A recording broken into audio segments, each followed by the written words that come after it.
Hello students, मैं देशमुख सिंह। आज की ऑर्गेनिक सिंथेसिस फर्स्ट की क्लास में हम ऑक्सीडेशन के अंतर्गत बात कर रहे हैं ऑक्सीडेशन ऑफ एल्कीन के एक अदर मेथड की, जिसका नाम है oxidation of alkene with iodine and silver acetate. Last videos में हम ऑक्सीडेशन ऑफ एल्कीन के मेथड्स की बात कर चुके हैं, जिसमें सबसे पहले हमने एपॉक्सीडेशन की बात की थी, जो कि पर एसिड के द्वारा हमने किया था। दूसरे वीडियो में हमने बात की थी oxidation of alkene by Lemieux reagent, जहां पर हमने KMnO4 और NaIO4 का यूज करते हुए ऑक्सीडेशन किया था। और तीसरे वीडियो में हम बात कर चुके हैं oxidation of alkene by baker process, जहां पर हमने PdCl2, CuCl2, H2 और O2 का यूज करते हुए किसी भी टर्मिनल एल्कीन को मिथाइल कीटोन में कन्वर्ट किया था। चौथे मेथड की हम इस वीडियो में बात करने वाले हैं, जिसका नाम है oxidation of alkene with iodine and silver acetate. इसका मतलब यह हुआ कि I2 और CH3COO की प्रेजेंस में CCl4 सॉल्वेंट के साथ जब रिएक्शन होती है तो किस तरीके से एल्कीन का ऑक्सीडेशन होता है वो हमें यहाँ देखना है। तो रीजेंट के रूप में जो इस मेथड में रीजेंट हमारे काम में आने वाले हैं, एक तो है हमारे पास आयोडीन, दूसरा है हमारे पास सिल्वर एसीटेट, तीसरा जो हमारा सॉल्वेंट CCl4 है वो काम में आएगा यहाँ पर, और चौथा हमारा है कि हमारा जो रिएक्शन है, ये जो रिएक्शन होती है वो एक्वस मीडियम में हो रही है या नॉन एक्वस मीडियम में।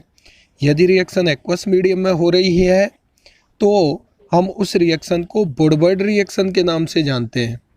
अगर आयोडीन, सिल्वर एसीटेट और CCl4 के साथ एक्वस मीडियम में रिएक्शन होती है और एल्कीन का ऑक्सीडेशन होता है और डाइऑल का फॉर्मेशन होता है, तो अगर एक्वस मीडियम में रिएक्शन हो रही है तो इस रिएक्शन को हम वुडवर्ड रिएक्शन के नाम से जानते हैं, और बनने वाले जो डाइऑल होते हैं वो होते हैं हमारे सिन डाइऑल।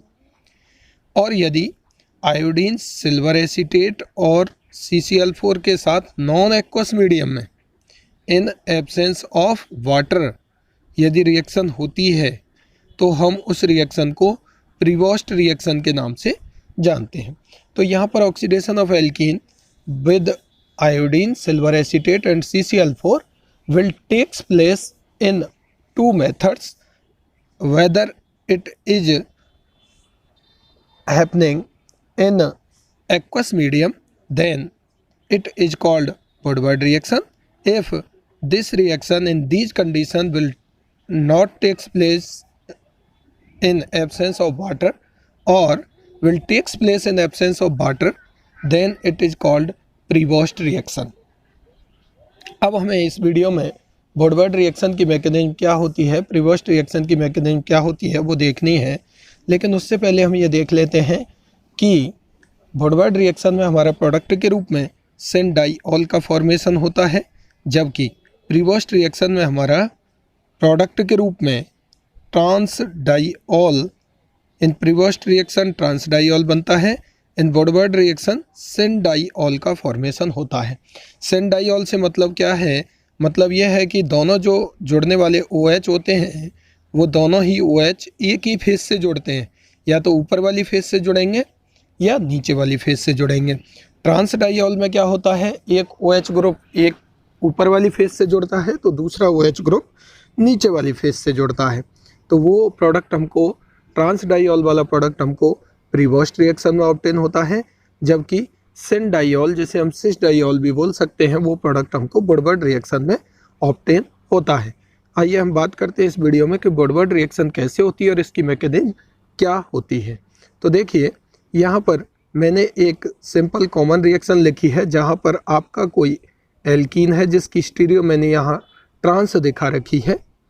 यहाँ पर दो मेथाइल ग्रुप जुड़े हुए हैं, स्टीरियो ट्रांस। और यदि मेरी रिएक्शन इन कंडीशंस में हो रही है आयोडीन, सिल्वर एसीटेट, CCl4 और H2O, that means aqueous condition में हो रही है, तो मेरा प्रोडक्ट के रूप में क्या बन रहा है, सिन डाइऑल का फॉर्मेशन हो रहा है। आप यहाँ देख पा रहे होंगे कि दोनों ही OH, देखिए ऊपर वाले फेस से जुड़े हुए हैं, दैट मीन्स सेम फेस से जुड़े हुए हैं, तो हम इस रिएक्शन में बनने वाले प्रोडक्ट को सिनडाइऑल के नाम से जानेंगे। चूँकि ये रिएक्शन एक्वस मीडियम में आयोडीन, सिल्वर एसीटेट और CCl4 के साथ हो रही है, तो यह रिएक्शन हमारी क्या कहलाती है? वुडवर्ड रिएक्शन कहलाती है। वुडवर्ड रिएक्शन यहाँ पर ये कहलाती है। इसकी मैकेनिज्म की जब हम बात करते हैं तो देखिए मैकेनिज्म को यहाँ मैंने शो किया है, तो यहाँ मैं लिख सकता हूँ कि प्रोडक्ट के रूप में हमारा वुडवर्ड रिएक्शन में सिनडाइऑल का फॉर्मेशन होता है। सिन और ट्रांसडाइऑल में आपको डिफरेंशिएट आना चाहिए। सिनडाइऑल में दोनों जो OH हैं वो सेम फेस से जुड़े होते हैं, जबकि ट्रांसडाइऑल में क्या होता, एक OH ऊपर जुड़ता तो दूसरा OH नीचे की तरफ जुड़ता, तो वो होता हमारा ट्रांसडाइऑल। वो हम देखेंगे प्रीबॉस्ट रिएक्शन में। अगर हम इसकी मैकेनिज्म की बात करें तो मैकेनिज्म में देखिए मेनली 4 स्टेप होते हैं जो मैंने आपको यहाँ बता रखे हैं। पहले स्टेप में साइक्लिक आयोडीनियम आयन बनता है, ये इंपॉर्टेंट है। सबसे पहले स्टेप में एल्कीन के साथ आयोडीन की रिएक्शन होती है, साइक्लिक आयोडीनियम आयन बनता है। दूसरे स्टेप में ट्रांस डाई आयोडो एसीटेट बनता है। तीसरे में साइक्लिक एसीटॉक्सोनियम आयन बनता है। और यहाँ तक कि ये तीनों स्टेप दोनों में ही सेम होते हैं, चाहे रिएक्शन वुडवर्ड हो चाहे प्रीबॉस्ट हो। चौथे स्टेप में वुडवर्ड रिएक्शन में अटैक ऑफ वाटर होता है, प्रोटॉन ट्रांसफर होता है और हाइड्रोलाइसिस होता है, और फाइनल प्रोडक्ट के रूप में हमको सिनडाइऑल ऑब्टेन होता है। तो देखिए वुडवर्ड रिएक्शन जो हमारी है उसके 4 मैकेनिज्म के स्टेप मैंने यहाँ दिखाए हैं। पहला जो स्टेप है, पहला, दूसरा और तीसरा स्टेप दोनों ही रिएक्शंस चाहे वो वुडवर्ड हो चाहे प्रीबॉस्ट हो सेम होते हैं। अंतर जो डिफरेंस होता है वो केवल 4th स्टेप का होता है। अब देखिए इन स्टेप्स को हम समझते हैं। तो पहले स्टेप में formation of cyclic iodonium ion कैसे होता है, तो ये हमारी एल्कीन है कोई, इस पर आयोडीन जो हमने I2 काम में लिया था वो रिएक्ट करता है और यहाँ पर एडिशन रिएक्शन देता है। देखिए आयोडीन में दोनों ही करैक्टर होते हैं, एक पार्ट न्यूक्लियोफिलिक होता है तो एक पार्ट इलेक्ट्रोफिलिक होता है। आप ये सभी जानते हो कि एल्कीन न्यूक्लियोफिलिक नेचर की होती हैं, तो यहाँ पर ये आयोडीन के साथ जब रिएक्शन करती हैं तो यहाँ से I- वाला जो पार्ट है वो बाहर हो जाता है, I पॉजिटिव यहाँ पर इस तरीके से ये यहाँ पर रिएक्शन देता है, यहाँ से ये इस तरीके से कार्बीन की तरह इंसर्शन हो जाता है और हमारा साइक्लिक 3 मेंबर्ड जिसमें आयोडीन के ऊपर पॉजिटिव चार्ज होता है। और आप जानते हो जब किसी एटम के ऊपर पॉजिटिव चार्ज आ जाता है तो हम वहाँ पर एक वर्ड काम में लेते हैं IUM। इसलिए हमने चूँकि आयोडीन के ऊपर पॉजिटिव चार्ज है तो इसे लिखा है साइक्लिक आयोडोनियम आयन। ठीक है, पहला स्टेप तो ये हो गया फॉर्मेशन ऑफ साइक्लिक आयोडोनियम आयन। वो कैसे होगा, आयोडीन का इंसर्शन हो जाएगा। आयोडीन में दोनों ही प्रॉपर्टी होती हैं, आयोडीन के मॉलिक्यूल में एक I पॉजिटिव होता है तो दूसरा नेगेटिव। ये दोनों ही तरीके का बिहेवियर शो कर सकता है, न्यूक्लियोफिलिक भी और इलेक्ट्रोफिलिक भी। चूँकि एल्कीन न्यूक्लियोफिलिक नेचर की तरह बिहेव करती हैं तो यहाँ पर ये जो आयोडीन है वो प्लस के रूप में यहाँ पर जुड़ता है क्योंकि I- बाहर निकल जाता है, जो कि मैंने यहाँ शो किया है। पहला स्टेप यहाँ पर ख़त्म हो जाता है जिसमें साइक्लिक आयोडीनियम आयन बनता है। चूँकि 3 मेंबर्ड रिंग बनी है, 3 मेंबर्ड रिंग में रिंग स्ट्रेन होता है, इस रिंग की रिंग ओपनिंग करता है और हमेशा रिंग की रिंग ओपनिंग जब भी होती है तो वो किसी न्यूक्लियोफाइल के द्वारा की जाती है और वो न्यूक्लियोफाइल हमेशा बैक साइड अटैक करता है। जिधर की तरफ से रिंग बन रही होती है उधर की तरफ से रिंग ओपनिंग नहीं होती है, बैक साइड से कोई भी न्यूक्लियोफाइल क्या करता है, उस रिंग को ओपन करता है। क्योंकि 3 मेंबर्ड रिंग है तो रिंग ओपनिंग होगी, रिंग स्ट्रेन होगा। तो दूसरा स्टेप होता है formation of trans iodo acetate. वो कैसे होता है, पहले स्टेप में बना हुआ साइक्लिक आयोडीनियम आयन ये OAC- ये कहाँ से आया है, जो हमने काम में लिया था CH3COOAG सिल्वर एसीटेट, वहाँ से एसीटेट आयन आता है और एसीटेट आयन जिधर से रिंग बन रही होती है उसके बैक साइड अटैक करता है। किसी भी कार्बन पर कर सकता है, ऊपर भी कर सकता है और नीचे वाले कार्बन से कर सकता है। खास बात यह होती है कि 3 मेंबर्ड रिंग जिस फेस पर बनी होती है उसके जस्ट एंटी साइड अटैक करता है, जिससे उस रिंग की रिंग ओपनिंग हो जाती है। जैसे ही अटैक करेगा इस बॉन्ड के इलेक्ट्रॉन मैंने दिखाए आयोडीन की तरफ आएंगे, आपके प्रोडक्ट के रूप में ये बनेगा और वो प्रोडक्ट हमारा होगा, एक तरफ OAC जुड़ जाएगा, एक तरफ आयोडीन आ जाएगा और बनेगा हमारा ट्रांस आयोडो एसीटेट। उसको हमने ट्रांस आयोडो एसीटेट इसलिए बोला है, आप देख पा रहे होंगे, क्योंकि आयोडीन और एसीटेट जो आयन है वो दोनों एक दूसरे से जस्ट डिफरेंट फेज पर जुड़े हुए हैं, एक दूसरे से ट्रांस मैनर में जुड़े हुए हैं, एक ऊपर की तरफ है तो दूसरा नीचे की तरफ है, इसलिए हमने बोला है ट्रांस आयोडो एसीटेट। ये वुडवर्ड रिएक्शन या प्रीवर्स्ट रिएक्शन दोनों की मैकेनिज्म का कॉमन स्टेप है, जो कि हमारा सेकंड स्टेप है। इस ट्रांस आयोडो एसीटेट को हम कुछ इस तरीके से खोल करके दिखा सकते हैं, जिसमें मैंने एसीटेट को खोल करके दिखाया हुआ है, जिसे आप इजी गोइंग यहाँ से देख सकते हैं कि किस तरीके से मैंने इस एसीटेट को यहाँ पर खोल करके दिखाया हुआ है।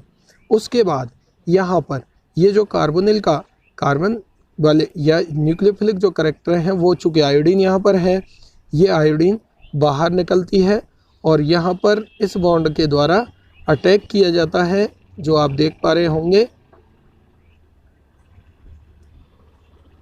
इस बॉन्ड के द्वारा यहाँ पर अटैक किया जाता है और अटैक करने के बाद आयोडीन को बाहर निकाल दिया जाता है।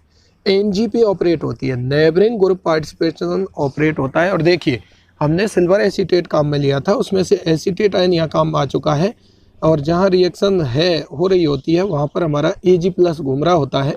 वो Ag+ इस आयोडीन को ले जाता है और आयोडीन को ले जाने के बाद इसकी जैसे ही एनजीपी ऑपरेट होती है, मैंने लिखा है Ag+ एक्सेप्ट आयोडीन, और हमको प्रोडक्ट के रूप में क्या मिल जाता है, इस तरीके से कार्बन के ऊपर पॉजिटिव चार्ज यहाँ आ जाएगा, साइक्लिक एसीटॉक्सोनियम आयन, एसीटॉक्सी ग्रुप बन चुका है। ये देखिए, एक तरफ ऑक्सीजन के साथ बॉन्ड पहले से बना हुआ है और दूसरी तरफ यहाँ से बॉन्ड बन जाता है। पहले से बॉन्ड बना हुआ है और फिर यहाँ दूसरी तरफ ऑक्सीजन, इधर वाला बॉन्ड ये पहले से बना हुआ है और इधर वाला बॉन्ड नया बन जाता है, जहाँ आप देख पा रहे होंगे। तो हमारा इस स्टेप में साइक्लिक एसीटॉक्सिनियम आयन बन जाता है, ये रहा। यहाँ तक कि ये तीनों स्टेप, पहले स्टेप में साइक्लिक आयोडीनियम आयन, दूसरे स्टेप में उस रिंग की रिंग ओपनिंग की जाती है एसीटेट आयन के द्वारा, तो ट्रांस आयोडो एसीटेट, और थर्ड स्टेप में जब एनजीपी ऑपरेट हो जाती है तो हमारा प्रोडक्ट के रूप में साइक्लिक एसीटॉक्सोनियम आयन बनता है। ये 3 स्टेप कॉमन स्टेप होते हैं। ये बनने के बाद अब मैंने कहा था वुडवर्ड रिएक्शन में क्या होता है, हमारा मीडियम कैसा होता है, एक्वस होता है। एक्वस मीडियम होता है तो यहाँ ये वाटर काम में आता है और ये वाटर इस रिंग की रिंग ओपनिंग करता है, जो कि 5 मेंबर्ड रिंग बनेगी। किस तरीके से करता है, देखिए, यहाँ पर इसने अटैक किया है, न्यूक्लियोफिलिक करैक्टर यहाँ पर अटैक करते हैं कार्बन पर, तो ये यहाँ पर ये OH2 जुड़ जाता है। आप देख पा रहे होंगे कि OH2 इस कार्बन के साथ बॉन्ड बना चुका, ऑक्सीजन पर पॉजिटिव चार्ज आ जाता है और चूंकि ऑक्सीजन पर पॉजिटिव चार्ज आते ही इसकी इलेक्ट्रोनेगेटिविटी बढ़ जाती है, यहाँ से हाइड्रोजन ट्रांसफ़र हो जाता है। और हाइड्रोजन ट्रांसफ़र किस तरीके से होता है वो यहाँ से आप देख सकते हैं, मैंने लिखा है प्रोटॉन ट्रांसफ़र, वो हाइड्रोजन ट्रांसफ़र होकर के दूसरे ऑक्सीजन पर चला जाता है। और जैसे ही ये दूसरे ऑक्सीजन पर जाता है तो आपका बनने वाला प्रोडक्ट जो होता है वो कुछ इस तरीके का दिखाई देता है। ऑक्सीजन पर, इस वाले ऑक्सीजन पर जो पॉजिटिव चार्ज होता है वो ख़त्म हो चुका होता है और पॉजिटिव चार्ज चूँकि H+ जा रहा है तो इस वाले ऑक्सीजन पर पॉजिटिव चार्ज आ जाता है। अब इसकी इलेक्ट्रोनेगेटिविटी बढ़ जाती है, यहाँ से ट्यूटमराइजेशन होता है, ये इलेक्ट्रॉन इधर जाते हैं और ये इलेक्ट्रॉन इधर जाते हैं, तो ऑक्सीजन पर पॉजिटिव चार्ज खत्म हो जाता है। यहाँ पर हमारा क्या बन जाता है, OH, और इधर की तरफ जैसे ये बॉन्ड यहाँ से टूटता है, आप देख पा रहे होंगे कि ये बॉन्ड टूटेगा यहाँ से, जैसे ये बॉन्ड यहाँ से टूटेगा, ये बॉन्ड यहाँ से जब टूटेगा तो ये हमारे पास OAC, क्योंकि ये -H+ तो बाहर हो जाता है और OCH3COO हमारे पास बन जाता है, दैट मीन्स एसीटेट बन जाता है। वो एसीटेट यहाँ जुड़ जाता है। लास्ट में हम कराते हैं हाइड्रोलाइसिस, और जैसे ही हम इस बॉन्ड का हाइड्रोलाइसिस कराते हैं यहाँ से, तो देखिए इधर पॉजिटिव है और इधर नेगेटिव है। हाइड्रोलाइसिस जब हम कराते हैं तो इधर तो जिधर नेगेटिव है उधर जुड़ जाएगा H, तो इधर जुड़ जाएगा OH, तो इधर बन जाएगा OH, ऊपर पहले से OH ही है, दोनों OH एक ही तरफ जुड़े हुए हैं, इसलिए हमने इसको बोला है सिंडाइल। और दूसरी तरफ जब हाइड्रोलाइसिस करा देंगे तो हमारे पास क्या बच जाएगा, एसिटिक एसिड भी बन जाता है, जो एसिटिक एसिड दोबारा से Ag+ के साथ रिएक्शन करके हमारा सिल्वर एसीटेट का फॉर्मेशन कर लेता है। तो इस तरीके से इसकी मैकेनिज्म के जो स्टेप मैंने आपको यहाँ दिखाए थे वो 4 स्टेप आपको समझ में आ रहे होंगे। 3 स्टेप कॉमन होते हैं। चौथे स्टेप मैंने कहा था वाटर अटैक करता है वाटर अटैक करने के बाद इस रिंग की रिंग ओपनिंग, प्रोटॉन ट्रांसफ़र होता है, प्रोटॉन ट्रांसफ़र होने के बाद रिंग की रिंग ओपनिंग होती है, H+ बाहर निकलता है और हाइड्रोलाइसिस होता है, तो हमारा प्रोडक्ट के रूप में सिन डाइऑल का फॉर्मेशन हो जाता है। ठीक है, अब यहाँ से हम कुछ एग्जांपल्स देखते हैं कि देखिए मैंने यहाँ एग्जांपल लिख रखे हैं कि वुडवर्ड रिएक्शन से हमको किस तरीके से एग्जांपल देखने हैं। आपको सिन डाइऑल बनाना है, दैट मीन्स दोनों OH जोड़ने हैं, डबल बॉन्ड को ख़त्म करना है, डबल बॉन्ड को ख़त्म करके सिंगल बॉन्ड में कन्वर्ट करते हुए 2 OH जोड़ने हैं, लेकिन दोनों OH सेम साइड से जोड़ने हैं। उसके बाद वो कंपाउंड कैसा बनाए उसकी स्टीरियो हमें देखनी होती है। देखिए हमारी कोई सिस एल्कीन आपको दिखाई दे रही होगी, दोनों मिथाइल और दोनों हाइड्रोजन एक तरफ हैं, दैट मीन्स सिस एल्कीन पर ये कैसा एडिशन दे रहा है, वुडवर्ड रिएक्शन से हमेशा सिन डाइऑल बन रहा है, दैट मीन्स सिन पर सिन एडिशन हो रहा है। तो यहाँ से आप डबल बॉन्ड को ख़त्म करते हुए 2 OH जोड़ सकते हैं, एक OH मैंने यहाँ जोड़ दिया है तो दूसरा OH मैंने यहाँ जोड़ दिया है। ये प्रोडक्ट आपको दिखाई दे रहा होगा आसानी से। आप इसको इस तरीके से ना दिखा करके दूसरे तरीके से भी इस तरीके से दिखा सकते हैं। देखिए इस प्रोडक्ट को मैं किस तरीके से दिखा सकता हूँ, ये रहा, ये ऐसे, ये होगा आपका CH3, ये होगा H, ये होगा CH3, ये होगा H और OH जुड़ जाएंगे इस तरीके से। ठीक है, ऐसे भी आपको दिखा सकते हैं। मीजो कंपाउंड कैसे होगा अभी आप बाद में वीडियो जब आप देखोगे तो उससे समझ पाओगे किस कंपाउंड को मीजो कंपाउंड कहते हैं। देखिए मीजो कंपाउंड हमारे जो एरिथ्रो आइसोमर होते हैं उन्हीं की एक्सट्रीम कंडीशन होती है, यहाँ पर प्लेन ऑफ सिमेट्री प्रेजेंट होता है, इसलिए हम इसे बोल रहे हैं मीजो कंपाउंड। ये वाला प्लेन यहाँ पर लग रहा है, ठीक है, इस वजह से हमने इसको मीजो बोला है। एरिथ्रो आप जानते हो जिनमें सेम ग्रुप सेम साइड होते हैं वो होते हैं एरिथ्रो, और जिनमें सेम ग्रुप डिफरेंट साइड होते हैं वो होते हैं हमारे थ्रियो। ठीक है, अब देखिए नेक्स्ट, यहाँ पर आप जो यदि देख पा रहे होंगे दूसरे एग्जाम्पल में, तो एल्कीन कैसी है, ट्रांस है। आपको वुडवर्ड रिएक्शन करानी है, 2 OH जोड़ने हैं, डबल बॉन्ड को ख़त्म करना है, एक OH जुड़ेगा वो एक तरफ जुड़ेगा और दूसरा OH जब आप जोड़ेंगे तो वो भी सेम साइड ही जुड़ेगा, लेकिन जब इसको आप फिसर के रूप में लिखेंगे तो आपका जो प्रोडक्ट है वो कैसा बनेगा, थ्रियो बनेगा। थ्रियो का मतलब देखिए, इसको हमने थ्रियो इसलिए बोला है, यहाँ पर प्लेन ऑफ सिमेट्री नहीं है, OH और OH same group different side है, CH3 और CH3 डिफरेंट साइड है, इसलिए हमने इसको बोला है threo. With pair of enantiomer बनेगा, यहाँ इसका दूसरा पेयर भी बनेगा, वो कैसा होगा हम बाद में इसकी वीडियो में चर्चा करेंगे कि किस तरीके का threo with pair of enantiomer होता है। ठीक है, इसको दूसरे तरीके से भी आप दिखाना चाहो तो दिखा सकते हो कि मान लीजिए इसका प्रोडक्ट क्या बनेगा। तो देखिए यदि मैं दिखाना चाहूँ तो आप इस तरीके से भी इसको दिखा सकते हो कि यहाँ पर तो रहेगा CH3 और यहाँ रहेगा CH3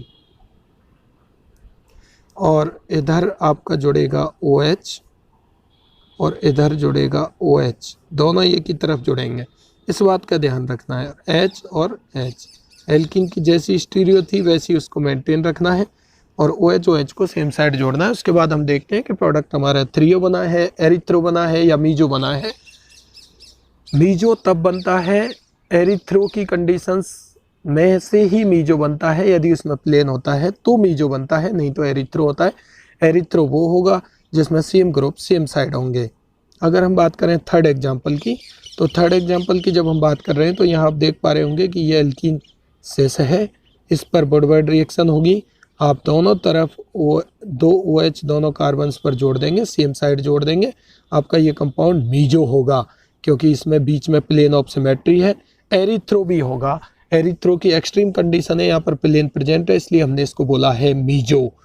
ठीक है, नेक्स्ट हम देखेंगे चौथे एग्जाम्पल में, आप एल्कीन की जब स्टीरियो की बात कर रहे हैं तो एल्कीन यहाँ पर सिस दिखाई दे रही है और यहाँ पर वुडवर्ड रिएक्शन होनी है, 2 OH आपको जोड़ने हैं, 2 OH जोड़ने हैं, सिन मैनर में जोड़ने हैं, सिस मैनर में जोड़ने हैं, दोनों OH आप डबल बॉन्ड को ख़त्म करके इधर और इधर, यहाँ पर भी OH आप जोड़ सकते हो OH और एक OH आप यहाँ पर भी जोड़ सकते हो, डबल बॉन्ड को ख़त्म कर सकते हो, आपका प्रोडक्ट बन जाएगा।